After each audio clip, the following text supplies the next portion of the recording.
বুঝলি বন্ধু, মানুষ প্রশংসা করে লোভে, সমালোচনা করে হিংসায়, আর সম্পর্ক করে স্বার্থে।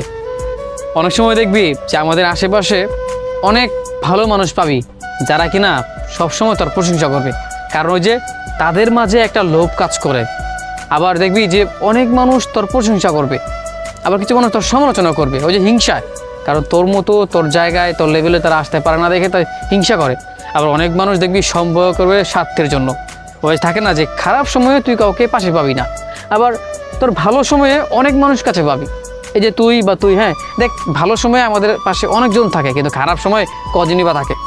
আবার দেখবি যে কিছু কিছু মানুষ এরা আমাদের সমালোচনা করবে, কেন জানিস? কারণ এদের হিংসা হয়। আর ভালো সময়ে কিছু মানুষকে পাশে পাবি, কারণ তারা স্বার্থে সম্পর্ক করে। এই যে স্বার্থের টানে তারা থাকে।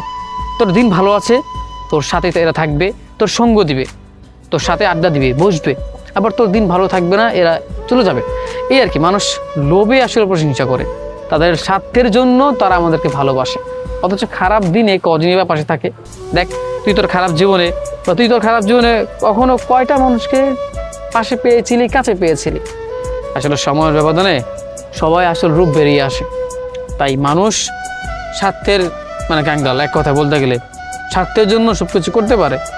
তাই বললাম না যে মানুষ প্রশংসা করে তাদের লোভে, সমালোচনা করে হিংসা হয় তাদের। আবার মানুষ সম্পর্ক করে তাদের স্বার্থের জন্য। এইটাই দুনিয়ার নিয়ম। এই মানুষগুলো এমন আজব।